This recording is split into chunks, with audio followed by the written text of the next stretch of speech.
وملائكته ونعوذ بالله من شرور أنفسنا ومن سيئات أعمالنا من يهده الله فلا مضل له ومن يضلل فلا هادي له وأشهد أن لا إله إلا الله وحده لا شريك له وأشهد أن محمدا عبده ورسوله أما بعد فإن خير الحديث كتاب الله وخير الهدي هدي محمد صلى الله عليه وسلم وشر الأمور محدثاتها وكل محدثة بدعة وكل بدعة ضلالة وكل ضلالة في النار. فأعوذ بالله من الشيطان الرجيم. بسم الله الرحمن الرحيم. يا أيها الذين آمنوا اتقوا الله حق تقاته ولا تموتن إلا وأنتم مسلمون. يا أيها الناس اتقوا ربكم الذي خلقكم من نفس واحدة وخلق منها زوجها وبث منهما رجالا كثيرا ونساء واتقوا الله الذي تساءلون به والأرحام إن الله كان عليكم رقيبا. يا أيها الذين آمنوا اتقوا الله وقولوا قولا سديدا يصلح لكم أعمالكم ويغفر لكم ذنوبكم ومن يطع الله ورسوله فقد فاز فوزا عظيما. میرے دوستوں، میرے بھائیوں، نوجوانوں، بزرگوں، معصوم بچوں اور پردہ نشین قابل احترام ماؤں، بہنوں اور بیٹیوں، انسان اس دنیا میں آیا ہے تو زندگی گزارنے کی جو ضروریات ہیں وہ اس کے ساتھ لگی. اسے پیٹ بھی بھرنا ہے، اسے اپنا تن بھی ڈھانکنا ہے، اسے اپنے رہنے کا انتظام بھی کرنا ہے. پھر زندگی کے کئی موڑ ہوتے ہیں، کئی پہلو ہوتے ہیں جن کے لیے انتظامات کرنے ہوتے ہیں. تعلیم حاصل کرنا ہے، بچوں کی تربیت کرنا ہے، اللہ کی عبادت کے لیے گھر بنانا ہے، زندگی آگے بڑھانے کے لیے شادی کرنا ہے، صحت باقی رکھنے کے انتظامات کرنا ہے، بیمار ہو جائیں تو شفا حاصل کرنے کی کوشش کرنا ہے، علاج کروانا ہے. یہ ساری جو ضروریات ہیں یہ رزق سے جڑی ہیں، کمائی سے جڑی ہیں، کام دھندے سے جڑی ہیں. جس اللہ تعالیٰ نے ہمارے ساتھ یہ ضروریات لگائی کہ آپ کو زندہ رہنا ہے تو پیٹ بھرنا چاہیے، تن ڈھکا ہونا چاہیے، آپ کے رہنے کے لیے سر چھپانے کے لیے چھت چاہیے، چار دیواری چاہیے، گھر چاہیے، اپنی عزت کی، اپنے نسب کی حفاظت کے لیے نکاح، جہالت دور کرنے کے لیے تعلیم، اللہ کی عبادت کے لیے مسجد، اپنے بچوں کی تعلیم و تربیت کے لیے مکتب، مدرسے، مسجد، اسکول، بیمار ہو جائیں تو دواخانے. غرض یہ ساری ضروریات جس اللہ عز و جل نے ہمارے ساتھ لگائی ہے، اسی اللہ تعالیٰ نے ان ضروریات کو پورا کرنے کے لیے ہمیں روزگار اور مال بھی عطا کیا ہے. ایسا نہیں ہے کہ اللہ نے پیٹ تو لگایا لیکن پیٹ جس چیز سے بھرے وہ چیز تھی ہی نہیں. ایسا نہیں. یہ بھی نہیں کہ اللہ تعالیٰ نے یہ جسم تو دیا لیکن جس چیز سے ڈھانکا جائے وہ چیز نہیں. ایسا نہیں. ایسا نہیں کہ اللہ تعالیٰ نے گھر کو ہماری فطری ضرورت بنا دیا لیکن جس چیز سے گھر بنے وہ چیز نہیں. ایسا نہیں. یہ بھی نہیں کہ اللہ تعالیٰ نے ہم کو شہوت تو دی، خواہش تو دی، لیکن جس جائز ذریعے سے خواہش پوری ہو، شہوت پوری ہو وہ نہیں. ایسا نہیں. تو اللہ تعالیٰ نے ان تمام ضروریات کو پورا کرنے کا واسطہ اور وسیلہ ہمارے سامنے رکھا ہے، اور یہ تمام چیزیں، یہ تمام ضروریات، یہ تمام خواہشات، یہ تمام حاجتیں جس واسطے اور وسیلے سے پوری ہوتی ہیں وہ مال. وہ رزق، وہ آپ کی کمائی. تو اب ان ضروریات کو پورا کرنے کے لیے آپ کے پاس دو راستے ہوتے ہیں. یا تو آپ اپنے بلبوتے پر محنت کریں، یا تو آپ خود محنت کریں، خودداری کے ساتھ آگے بڑھیں، خودداری کے ساتھ کمائیں، خودداری کے ساتھ کھائیں، خودداری کے ساتھ جیے. آپ کا سر اللہ کے علاوہ کسی کے آگے نہ جھکے، آپ کی جھولی اللہ کے علاوہ کسی کے آگے نہ پھیلے. طریقہ تو یہ. اور ایک طریقہ یہ ہے کہ آپ اللہ کے علاوہ سب سے مانگتے ہیں، یہ بھی ایک طریقہ. اب جس کی جیسی توفیق، جس پر اللہ عز و جل کا ایسا فضل ظاہر ہے کہ خودداری کے ساتھ جینا، اپنی کمائی خود کرنا، اپنی ضروریات خود پوری کرنا، اپنے لیے زندگی گزارنے کے سارے انتظامات خود فراہم کرنا، اس کے لیے تھکنا، اس کے لیے دن رات ایک کرنا، خون پسینہ ایک کرنا، اس کے لیے جاگنا، اس کے لیے گھر بار چھوڑنا، اس کے لیے محنت مشقت کرنا، اس کے لیے مزدوری کرنا، خدمت کرنا، ملازمت کرنا، سروس کرنا، بزنس کرنا، دھندا کرنا، خودداری. اور یہ اللہ کو پسند نہیں. دوسرا طریقہ، لوگوں سے مانگ مانگ کر ضرورتیں پوری کی جائے. اسلام نے تو کبھی اسے پسند نہیں کیا. اسلام نے اس کو کبھی پسند نہیں کیا، بلکہ اس کو توڑا، اس کو ختم کیا، اس کی حوصلہ شکنی کی. آپ رسول اللہ صلی اللہ علیہ وسلم کی پوری زندگی، مدنی زندگی دیکھیے، 10 سال. رسول اللہ صلی اللہ علیہ وسلم کے بعد علی رضی اللہ عنہ کی شہادت، اور آگے 30 سال یعنی 40. پھر علی رضی اللہ عنہ کے بعد معاویہ رضی اللہ عنہ کی زندگی آگے کے اور 20 سال، 60 ہجری تک آپ دیکھیں تو آپ کو اسلامی مملکت میں، اسلامی حکومت میں بھیک مانگنے والا کوئی نہیں دکھتا تھا. آپ پڑھ لیجئے، تاریخ اٹھائیے، جس زبان میں لکھی گئی تاریخ آپ چاہے اٹھا کر دیکھیے، جس قوم نے آپ کی تاریخ لکھی ہو اس قوم کی لکھی ہوئی تاریخ اٹھا کر دیکھیے. ہو سکتا ہے بہت سے لوگوں نے بہت سی غلط باتیں ہماری اور آپ کی طرف منسوخ کی ہوگی، کی ہیں، لیکن یہ کہیں نہیں پائیں گے کہ انہوں نے لکھا ہوگا مسلمانوں میں بھکاری بھی ہوا کرتے تھے. کبھی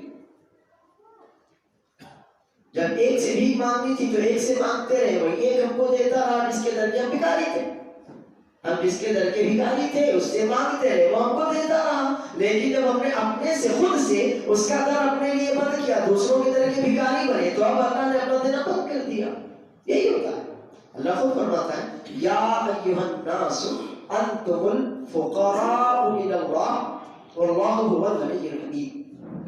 22واں پارہ سورہ فاطر کی آیت ہے. اے لوگوں سب، اس میں مسلمان اور غیر مسلم کی کوئی تمیز نہیں. اللہ نے سب کو کہا تم سب کے سب اللہ کے فقراء. فقراء یہ پلورل ہے، جمع ہے فقیر کی. تم سب کے سب فقیر ہو.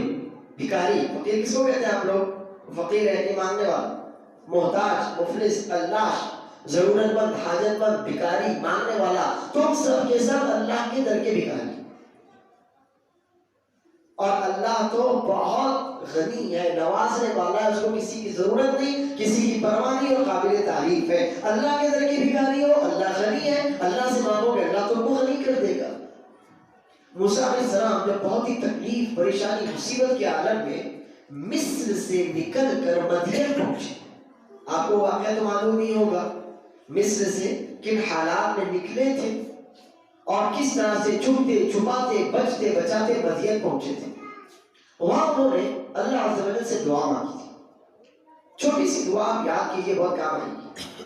20واں پارہ سورۃ القصص، 20واں پارہ سورہ قصص کی یہ آیت ہے. انہوں نے چھوٹی سی دعا مانگی، اس دعا نے ان کے لیے کیا کیا وہ میں بھی آپ کو بتاتا ہوں. انہوں نے دعا مانگی، رب انی لما انزلت الی من خیر فقیر. بس اتنی دعا ہے. کیا دعا مانگی آپ یاد کیجیے، رب انی لما انزلت الی من خیر فقیر. آدھی لائن، رب انی لما انزلت الی من خیر فقیر. میرے رب تو جو بھی بھلائی میری طرف اتارے، اللہ اوپر ہے نا تبھی تو اتارے گا. اس دعا میں اس بات کا اشارہ ہے کہ اللہ اوپر ہے. اتارے گا کون؟ جو اوپر ہوگا وہی اتارے گا نا. جو ہر طرف ہوگا وہ اتارے گا تھوڑی. سمجھ رہے نا بھائی؟ جو اوپر ہوگا وہی تو اوپر سے نیچے اتارے گا کسی چیز کو. تو کہا میرے رب تو جو بھی خیر میری طرف اتارے میں فقیر ہوں. کیا کہا انہوں نے یہ نہیں کہا مجھے اس کی ضرورت نہیں, انہوں نے کہا میں بھکاری ہوں, اللہ میں تیرے در کا بھکاری. بس چھوٹی سی دعا آپ کو یاد ہو گئی ہو. یہ دعا مانگنی تھی, رہنے کو گھر ملا, کام دھندے کو کاروبار ملا, عزت کی حفاظت کی خاطر بیوی بھی ملی, شادی بھی ہوئی. تو ایک مسلمان ہمیشہ سے خوددار ہوتا ہے, غیور ہوتا ہے, خیرت مند ہوتا ہے. وہ اپنے آپ کو اپنے رب کا, اپنے مالک, اپنے خالق, اپنے الہ کا, اپنے اللہ کا محتاج بناتا ہے, بتاتا ہے, اس کو یقین رکھتا ہے کہ میں اللہ کا محتاج ہوں, اللہ کے در کا بھکاری ہوں, اللہ دے تو میں لوں, اللہ نہ دے تو مجھے کسی کے دیے جانے کی ضرورت بھی نہیں ہے. تو اللہ عز و جل اس کو ایسا نوازتا ہے کہ پھر اسے کسی اور کے پاس جانے کی ضرورت باقی نہیں رہتی. تو اب یہی طریقہ خودداری کا, غیرت کا, اپنے بلبوتے پر کچھ کرنے, اپنی ضروریات پوری کرنے کا جو طریقہ ہے, اسی کو اسلام نے پسند کیا. لیکن اب اپنی خودداری کے ساتھ اپنی ضروریات خود پوری کرنے میں بھی لوگوں کے دو گروہ ہو جاتے ہیں. ٹھیک ہے, پہلا گروہ تو ہے بھیک مانگنے والوں سے, آپ کو کوئی اللہ بچائے, ان کی آپ کو ضرورت نہیں, اور وہ تو مسلم معاشرے پر دھبا ہے, داغ, آپ ان کو دینا بند کیجیے, ختم کیجیے, اس داغ کو نکالیے. اب آپ اپنی ضروریات پوری کیجیے, بے شک اللہ نے ضرورت لگائی ہے, تو آپ کو بتایا نا کہ ضرورت پوری کیسے ہوگی. یہ تھوڑی اللہ تو نے پیٹ دیا تو ہی اسے بھر لے, میں گھر میں بیٹھا ہوں پیٹ بھر جائے, ایسا نہیں ہوتا, ایسا نہیں ہوتا. یہ بیوقوف لوگوں کے خواب ہوتے ہیں. اللہ تو نے جسم دیا تو ہی کپڑے دے, اللہ دے گا, لیکن اس کے لیے آپ کو تھوڑی سی محنت کرنی پڑے گی. اللہ تو نے مجھے جوان کر دیا, 30 40 50 سال کا ہو گیا, اب تک اولاد نہیں, اولاد دے, ایسے نہیں ہوتی اولاد. اللہ اس کے لیے اللہ نے اسباب بنائے. تو اب دو گروہ اپنی ضروریات پوری کرنے کے لیے, اپنا کام خود کرنے کے لیے, کام دھندے کے اعتبار سے لوگوں کے دو گروہ ہو جاتے ہیں. ایک تو وہ جو جائز راستہ چنتے ہیں, اور دوسرے وہ جو کہیں سے بھی اپنا کام نکالنے کے لیے, اپنی ضرورت پوری کرنے کے لیے کوئی بھی راستہ چن لیتے ہیں. بلکہ یہ وہ لوگ ہوتے ہیں جو شارٹ کٹ کے ذریعے جلدی سے مالدار بن جانا چاہتے ہیں, یا شارٹ کٹ کے ذریعے مختصر راستے کے, مختصر محنت کے ذریعے وہ بہت زیادہ مال اور دولت حاصل کر لینا چاہتے ہیں. اسلام نے اس کو بھی ختم کیا, کہ یہ بھی نہیں چلے گا ہمارے یہاں, یہ بھی نہیں چلے گا. تھوڑی محنت کرو, تھوڑی مشقت کرو, تھوڑی محنت, تھوڑی مشقت تم کو بہت بڑی کامیابی تک لے جائے گی. لیکن شارٹ راستے, مختصر سے راستے, ہو سکتا ہے تم سے تمہارے ہلاک کرنے والا بھی چھین لے. تو اسلام نے بس ایک راستے کو پسند کیا. اللہ کے رسول صلی اللہ علیہ وسلم فرماتے ہیں, ان روح القدس نفث فی روحی لن تموت نفس حتی تستکمل رزقها. جبرائیل علیہ السلام نے آ کر میرے دل میں یہ بات ڈالی, میری طرف وحی کی, کہ جب تک آپ اپنا رزق پورا نہیں کریں گے مریں گے نہیں. آپ کی موت کب آئے گی؟ جب آپ کا رزق پورا ہو جائے گا. آپ کا کھانا پینا, آپ کا پہننا اوڑھنا, آپ کا سانس لینا, جو بھی رزق ہے نا, وہ جب پورا ہو جائے گا تبھی مریں گے. اس کے پہلے آپ مرنے والے نہیں. یہ لکھ لیجیے, اگر کوئی پوچھے آپ کی موت کب آئے گی, تو آپ کو معلوم ہے آپ کی موت کب آئے گی. کب آئے گی؟ جب آپ کا رزق ہو جائے گا تب موت آئے گی آپ کی. تو حدیث یہ کہتی ہے کہ جب تک آپ اپنا رزق جو اللہ نے آپ کی قسمت پہ لکھا ہو, اتنا آپ کھائیں گے, اتنا آپ پیئیں گے, اتنا آپ کمائیں گے, اتنا آپ دیکھیں گے, جو کچھ بھی, جب تک پورا نہیں کر لیں گے تب تک موت نہیں آئے گی. تو رسول اللہ صلی اللہ علیہ وسلم فرماتے ہیں, فاتقوا اللہ واجملوا فی الطلب ولا يحملنکم استبطاء الرزق ان يطلبه من غیر حلال. تو اللہ سے ڈرتے رہو, اعتدال کے ساتھ, میانہ روی کے ساتھ رزق حاصل کرنے کی کوشش کرتے رہو.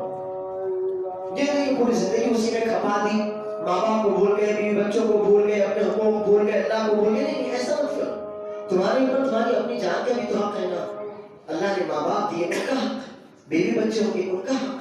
تو اپنا حق بھی ادا کرو, اپنے مالک کا حق بھی ادا کرو, اور اعتدال کے ساتھ, میانہ روی کے ساتھ رزق تلاش کرتے رہو, رزق حاصل کرتے رہو. اور اگر کبھی روزی ملنے میں تاخیر ہو, رزق ملنے میں تاخیر ہو, آپ سوچیں کہ کافی دن میں بے روزگار ہوتا ہے, اللہ کی طرف سے بھی تو آزمائش ہوتی ہے. آپ کو نہیں تو کس کو آزمائے گا؟ پھر دعویٰ آپ نے کیا نا ایمان کا, تو آزمائش آپ کی ہوگی. آپ ایمان کا دعویٰ چھوڑ دو, آزمائش ہوتا.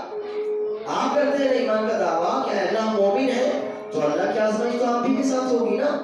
جو دعوے نہیں کرتے ان کو کہے گا آزمانا، ان کا تو کوئی مسئلہ ہی نہیں ہو تو ختم ہے. آزمائش کس کو جاتا ہے؟ دیکھیے آپ کو کوئی کورس کرنا ہے تو اس کورس کے لیے آپ ہی سے ایلیجیبلٹی ٹیسٹ لیا جائے گا نا. آپ کو اگر ڈاکٹر بننا ہے تو نیٹ دیکھا جائے گا نا.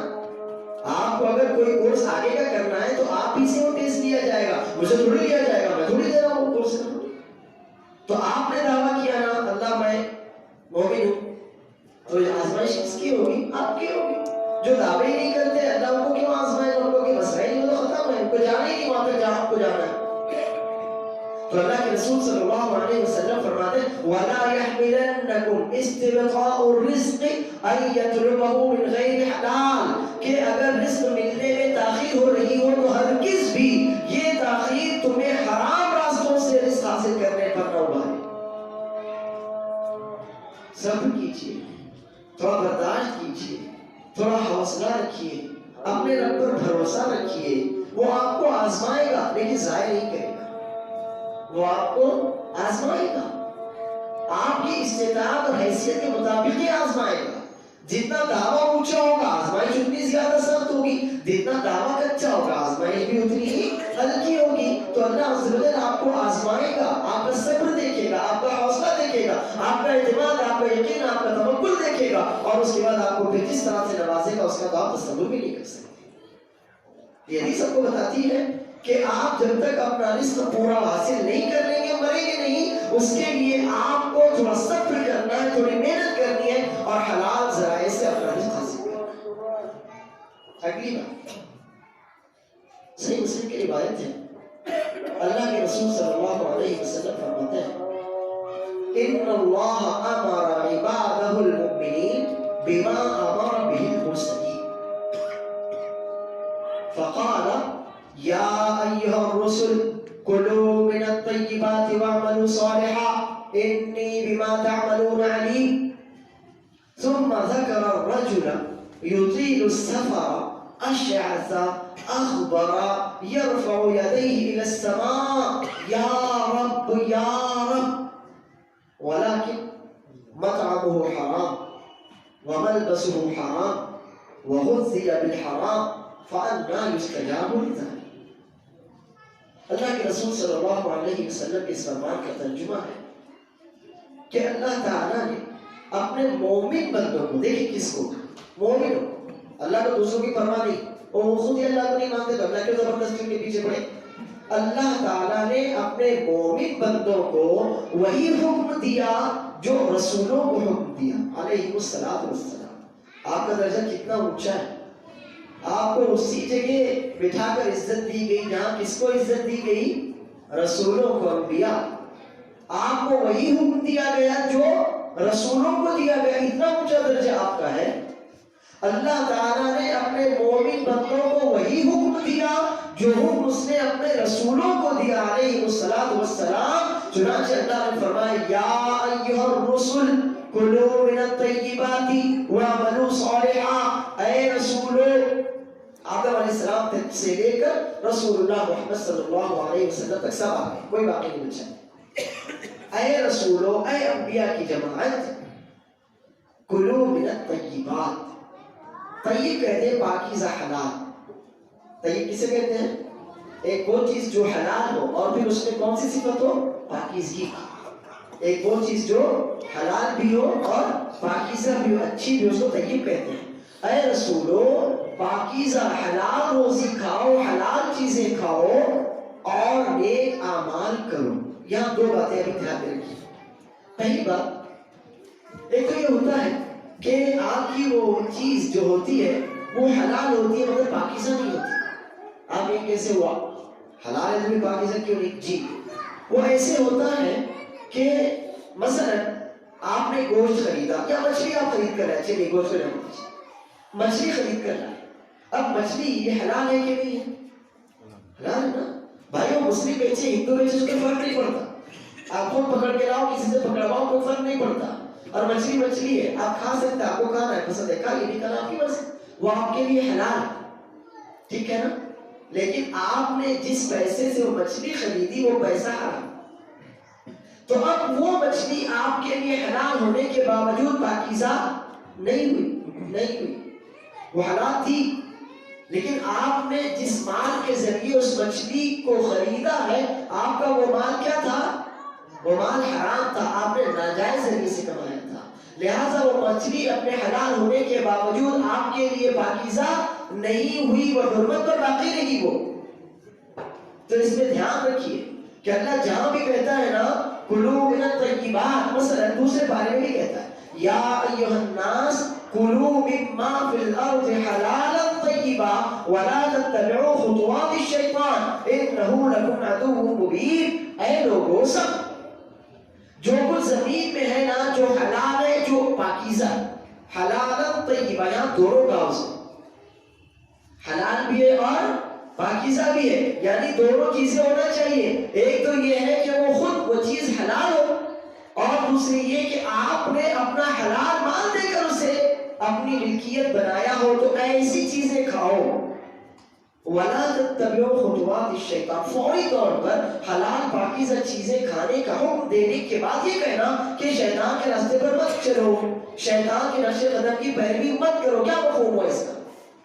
اس کا مفہوم یہ ہوا کہ تم کو حلال سے ہٹانے والا، تم کو پاکیزگی سے ہٹانے والا شیطان، اس کی بات نہیں ماننا۔ یا تو وہ تم کو حرام کھلوائے گا، مثلا تمباکو، بیڑی، سگریٹ، گٹکا، گاجا حرام، یا تو تم کو حرام کھلوائے گا، اور یا تو پھر حلال چیز کھلائے گا لیکن حرام مال کے ذریعے کھلوائے گا۔ چنانچہ شیطان کی بات نہیں ماننا، شیطان کو اپنا دشمن سمجھنا، شیطان کی نقش قدم کی پیروی مت کرنا، بے شک وہ تمہارا کھلا ہوا دشمن ہے، اور جب دشمن ہے تو تم بھی اس سے دشمنی نبھاؤ۔ جب وہ تمہارا دشمن ہے، اس نے کہیں نہیں کہا میں انسانوں میں دوست ہوں۔ جب اللہ نے کہا تمہارا دشمن ہے، تو شیطان نے کہیں نہیں کہا نہیں اللہ میں تو دوست ہوں، نہیں، اس نے کہیں نہیں کہا۔ وہ مانتا ہے تو آپ کا دشمن ہے، آپ نہیں مانتے تو آپ کا دشمن ہے۔ تو اللہ نے فرمایا بے شک وہ تمہارا کھلا ہوا دشمن ہے، فاتخذوہ عدوا، تو تم بھی اس سے دشمنی نبھاؤ۔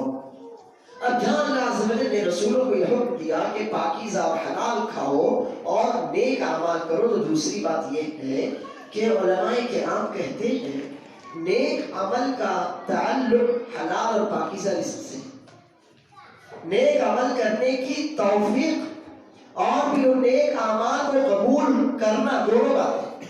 ایک تو نیک عمل کرنے کی توفیق بھی اسی کو ملتی ہے جو حلال کھاتا ہے، اور پھر آپ نے جو نیک اعمال کیے، جس نے بھی جو نیک اعمال کیے، تو نیک اعمال اسی کے قبول ہوتے ہیں جو حلال کھاتا ہے۔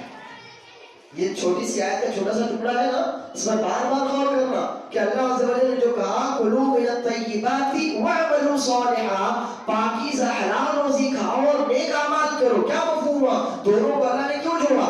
دونوں کو اس لیے جوڑا کہ جو لوگ حلال پاکیزہ رزق نہیں کھاتے، پہلی بات تو یہ کہ ان کو نیک عمل کرنے کی توفیق بھی نہیں ہوتی، اور دوسری بات یہ کہ اگر توفیق ہو بھی گئی تو ان کے نیک اعمال قبول نہیں ہوتے، ان کے نیک اعمال قبول نہیں ہوتے۔ تو یہ رزق حرام کی نحوست، یہ رزق حرام کی نحوست ہے کہ یا تو اللہ عز و جل اس بندے سے نیکی کی توفیق چھین لیتا ہے، اور دوسری بات یہ کہ اگر توفیق ملی بھی تو قبولیت چھین لیتا ہے، اس کے نیک اعمال قبول نہیں کیے جاتے۔ تو اگر آپ کی روزی حلال ہے، اگر آپ کی کمائی حلال ہے، تو انشاءاللہ دونوں باتوں کی امید رکھی جائے گی، ایک تو یہ کہ آپ کو نیکی کی توفیق ملے گی، اور دوسری یہ کہ آپ کی وہ نیکی انشاءاللہ قبول بھی کی جائے گی۔ بے شک تم جو بھی کرتے ہو مجھے اس کی پوری پوری خبر ہے۔ پھر رسول اللہ صلی اللہ علیہ وسلم نے، یہ وہی حدیث کنٹینیو چل رہی ہے، پھر رسول اللہ صلی اللہ علیہ وسلم نے ایک آدمی کا ذکر کیا، بطور مثال بیان کیا۔ طویل دور دراز کے سفر میں وہ ہوتا ہے، پریشان حال ہے، نہ کھانے کا ٹھکانہ، نہ ٹھہرنے کا ٹھکانہ، نہ کسی طرح کا کوئی انتظام، اکیلا صحرا میں، جنگل میں دور دراز سفر کر رہا۔ اور یہ تو آپ کو معلوم ہوگا کہ مسافر کی دعا قبول ہوتی ہے، یہ بھی آپ کو معلوم ہوگا کہ انسان جب تکلیف میں، پریشانی میں مبتلا ہو، اپنے رب کو پکارے تو اللہ عز و جل اس کی دعا قبول کرتا ہے۔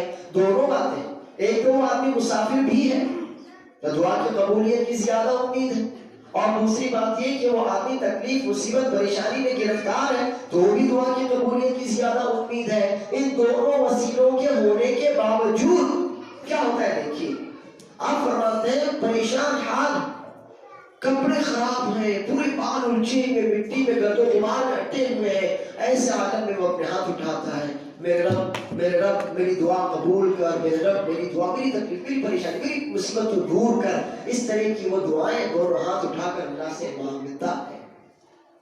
لیکن کھانا حرام. کیا حرام؟ کھانا حرام. کھانا حرام کہاں سے ہوگا؟ کمائی سے ہوگا. حرام کماتا ہے تو حرام کھاتا ہے. پہننا حرام، کپڑے جو پہنتا ہے وہ بھی حرام ہے. کمائی حرام کی ہے تو جو کھائے گا وہ بھی حرام ہی، جو پہنے گا وہ بھی حرام سے ہی پہنے گا، اور اس کی پرورش بھی حرام سے ہی ہو رہی ہے. حرام کمانا تو پرورش اپنے آپ کو کیسے پالے گا؟ جو آدمی حرام کماتا ہے وہ اپنے کو بھی تو پالتا ہے نا. آپ کیا سمجھتے ہیں؟ آدمی اپنے آپ کو نہیں پالتا. آپ کہتے ہیں میں 4 بچوں کو پال رہا ہوں، 4 بچوں سے پہلے تو آپ اپنے آپ کو پالتے ہیں. تو آدمی خود بھی تو اپنے آپ کو پالتا ہے. تو آدمی جو کھا رہا ہے وہ حرام کا، جو پہن رہا ہے وہ حرام کا، جو کچھ اس کی کمائی کے ذریعے سارے کے سارے حرام کے ہیں. فَأَنَّا يُسْتَجَابُ لِذَلِكَ، تو ایسے آدمی کی دعا کیسے قبول ہو سکتی ہے؟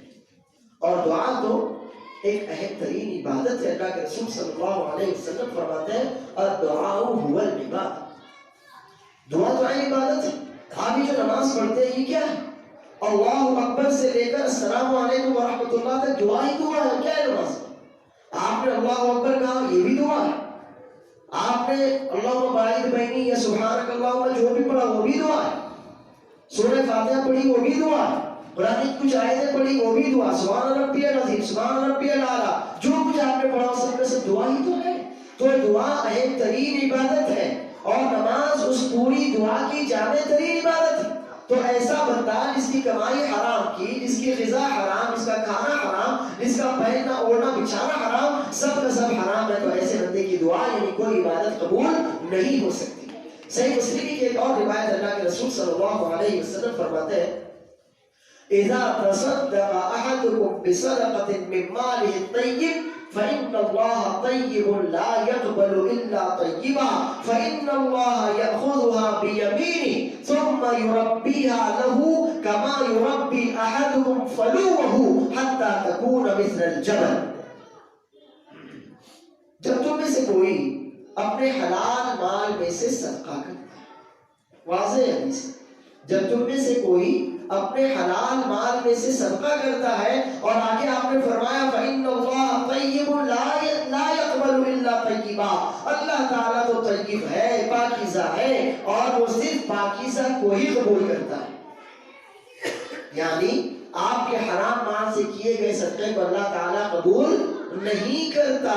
دعا بھی آپ نے دیکھ لی، صدقہ بھی آپ نے دیکھ لیا، یہ دو مثالیں ہیں. مفہوم یہ ہے کہ ایسے بندے کی کوئی عبادت ہی اللہ کی یہاں قبول نہیں ہوتی.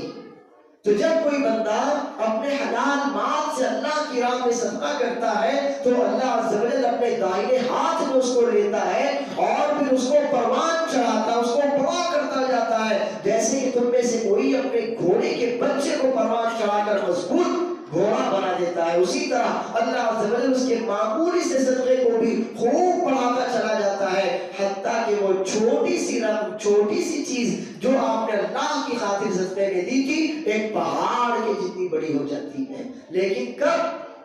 ان اللہ طیب لا یقبل الا طیبا، جب آپ حلال مال میں سے خرچ کریں تب ویسا ہوتا ہے، اور اگر حرام میں سے خرچ کریں تو ویسا نہیں ہوتا. اسی لیے ہمیشہ یاد رکھیے کہ ساری کی ساری جو برکت ہے، ظاہری برکت ہو یا معنوی برکت، یعنی آپ کو محسوس ہو کہ میں نے اللہ کے راستے میں 10 روپئے دیے تھے، اللہ نے میرے لیے راستے کھولے، ظاہری برکت ہے. اور معنوی برکت یہ کہ محسوس ہوتا ہے کہ ہاں ایسا ہوا، سمجھ میں نہیں آتا لیکن محسوس ہوتا ہے ہاں ایسا ہوا. جیسے آپ 2 لوگوں کو کھانا کھانے بیٹھے، کوئی تیسرا ہے، آپ اس کو بلاتے، تینوں پیٹ بھر کر کھا لیتے. کھانا اتنا ہی تھا، روٹیاں 5 کی 5 تھی، لیکن پیٹ تینوں کا بھر گیا، اس کو کہتے ہیں برکت. تو یہ چاہے ظاہری برکت ہو چاہے معنوی برکت ہو، وہ حلال رزق حلال غذا کے ساتھ جڑی. اور جو حرام ہے اس کا تو نصیب ہی ختم ہونا ہے. جو حرام ہے اس کے نصیب میں، اس کی قسمت میں کیا لکھا ہے؟ ختم ہونا ہے، اور جو اس کمائی کو کرے اس کو بھی ختم کرنا ہے.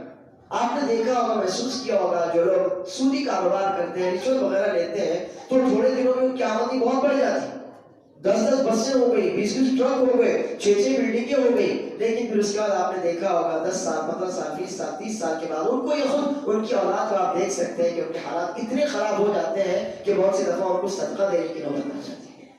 یہ حرام کا انجام ایسا ہی ہے۔ حلال کے 2 روپیوں میں جو برکت ہے نا، ظاہری باطنی معنوی ہر اعتبار سے، وہ حرام کے 200 روپیوں میں بھی۔ حلال تو وہ ہے جو آپ کی بنیاد کو مضبوط کرتا ہے، اور حرام وہ ہے جو آپ کی بنیاد کو کھوکھلا کر دیتا ہے۔ بالکل۔ تو یہ جو کچھ میں نے حلال روزی اور رزق کے تعلق سے آپ کے سامنے باتیں رکھی ہیں، امید آپ کی سمجھ میں آئی ہوگی۔ اللہ عز و جل مجھے اور آپ کو حلال کمانے والا، حلال ذریعے روزگار اختیار کرنے والا بنائے، ہر طرح کے حرام سے ہر مسلمان کو محفوظ رکھے، ہماری کمائی میں، ہمارے مال میں، ہمارے رزق میں اللہ عز و جل برکت عطا فرمائے۔ جو نوجوان بے روزگار ہو، اللہ انہیں روزگار دے۔ ہم میں سے جو مسلمان بھی تکلیف مصیبت میں گرفتار، اللہ عز و جل ان کی تکلیف مصیبت اور پریشانیاں دور فرمائے۔ ربنا ظلمنا انفسنا وان لم تغفر لنا وترحمنا لنكونن من الخاسرين ربنا تقبل منا انك انت السميع العليم وتب علينا انك انت التواب الرحيم سبحان ربك رب العزة عما يصفون وسلام على المرسلين والحمد لله رب العالمين۔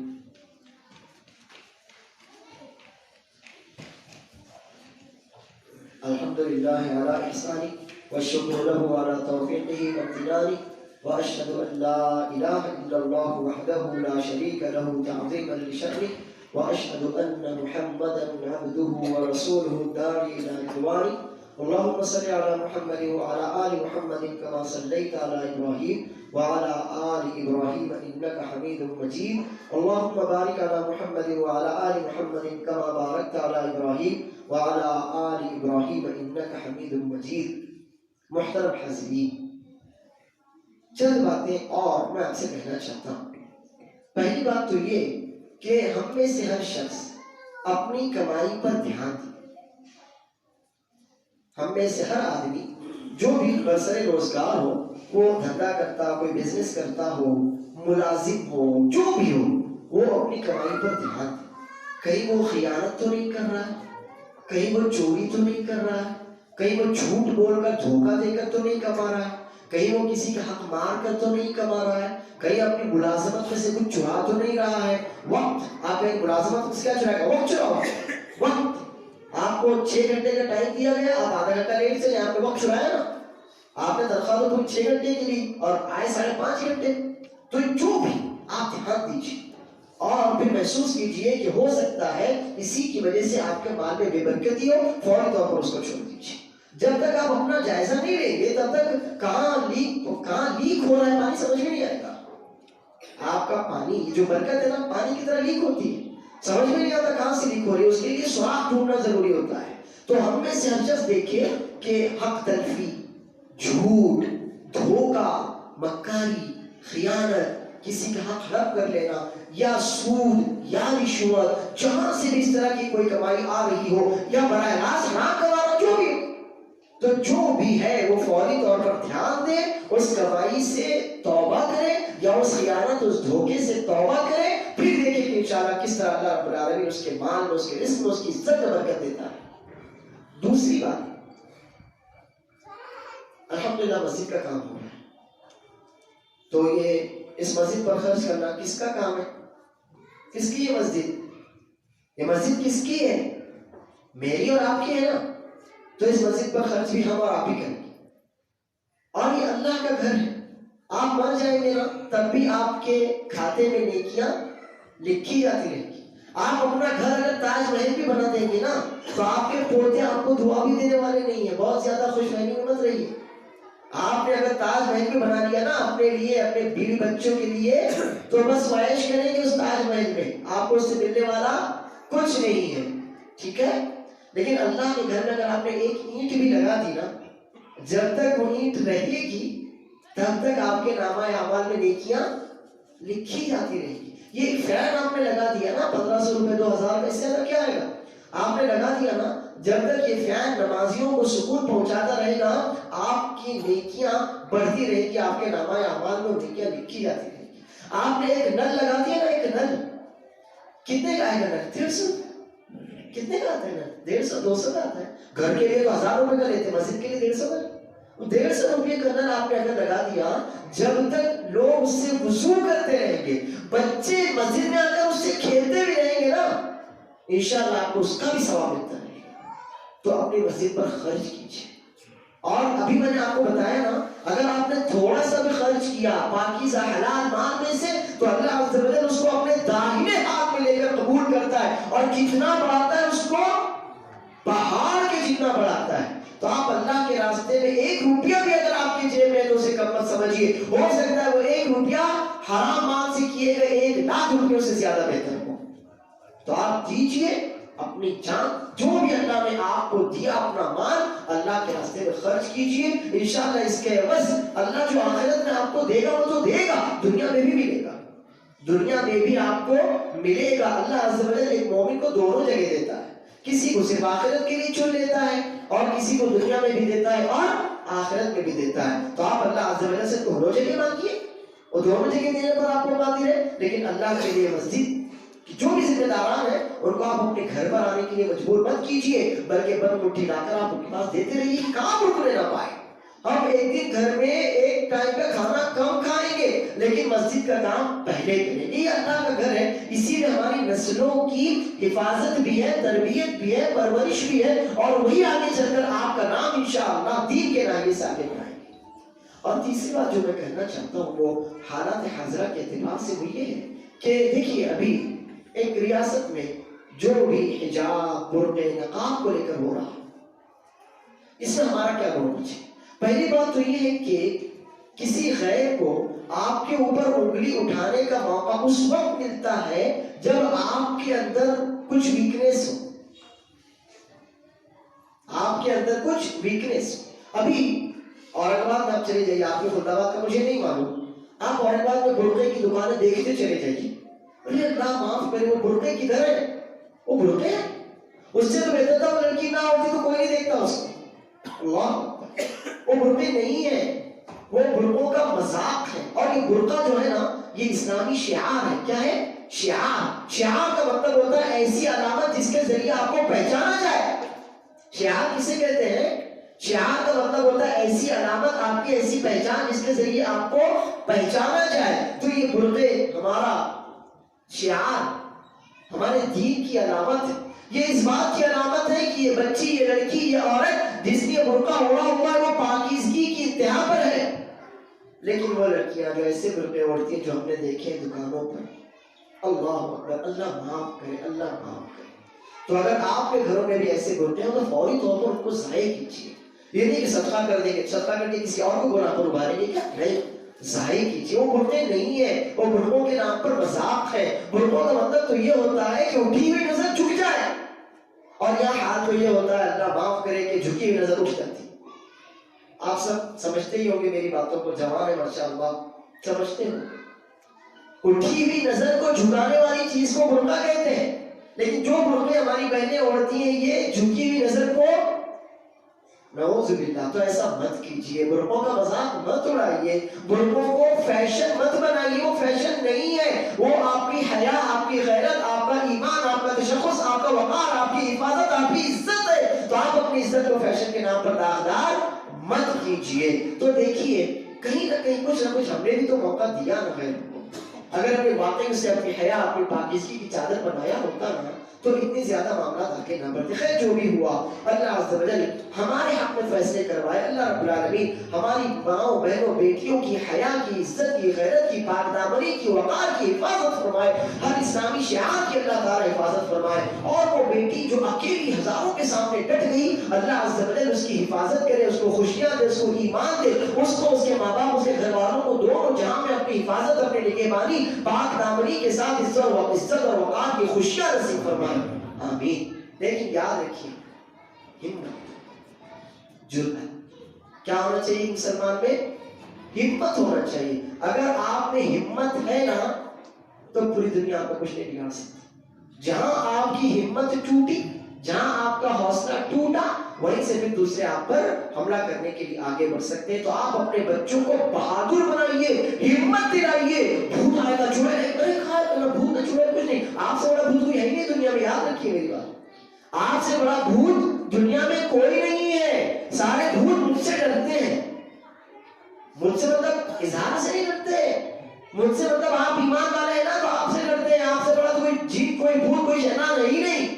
آپ نے اگر اعوذ باللہ پڑھا نا تو شیطان بھاگ جاتا ہے، آپ نے اگر آیت الکرسی پڑھی نا تو ساری رات شیطان آپ کے پاس آتا ہی نہیں، آپ نے اگر بسم اللہ توکلت علی اللہ پڑھا نا تو سارے شیاطین دور بھاگ جاتے، آپ نے اللہ اکبر کہا نا، آپ نے تو صرف سنا ہوگا جب اذان کی آواز آتی ہے اللہ اکبر تو شیطان ہوا خارج کرتے ہوئے بھاگتا ہے، آپ نے سنا تھا نا، یہ حدیث سنی تھی نا، ہم نے تو اپنی آنکھوں سے اس ویڈیو میں دیکھ لیا اللہ اکبر کی آواز سے کس طرح سے شیطان بھاگے، ہے نا، یہ بات سنی نا۔ تو آپ اپنے بچوں کو بہادر بنائیے، ہمت ان کو دلائیے، آپ اپنے بچوں کو، اپنی بچیوں کو، اپنی عورتوں کو آپ ہمت دلائیے، یہ ہمت ہی ہے، جرأت ہی ہے جو ایک مسلمان کو لاکھوں کے سامنے کھڑا کر سکتے ہیں۔ لیکن اگر جرأت چھین جائے گا، جرأت نہ ہو تو پھر لاکھ لوگ بھی ایک کے سامنے ٹھہر نہیں سکتے۔ اللہ عز و جل مجھ کو اور آپ کو اسلام اور ایمان کی خاطر، اپنی عزت اور اپنے دین کی خاطر جری بنائے، مضبوط بنائے، بہادر بنائے، حوصلہ دے، وقار دے، اس ملک میں عزت شان اور وقار کے ساتھ جینا اللہ تعالیٰ ہمارے لیے آسان فرمائے، ہماری ماں بہنوں بیٹیوں کو اللہ تعالیٰ اپنی حفاظت اپنی نگہبانی میں رکھے، انہیں خوشیاں دے، انہیں وقار دے، اور انہیں خود یہ سمجھائے کہ پردے کا وقار کیا ہوتا ہے، پردہ کیا ہوتا ہے، کہ وہ سمجھے کہ ہمارا پردہ ہمارے لیے کیوں ضروری ہے اور پردہ کیسے کیا جاتا ہے۔ اللہ عز و جل ہم سب کو عقل بھی دے، توفیق بھی دے، ہدایت بھی دے۔ ربنا ظلمنا انفسنا وان لم تغفر لنا وترحمنا لنكونن من الخاسرين۔ سبحان ربك رب العزة عما يصفون وسلام على المرسلين والحمد لله رب العالمين۔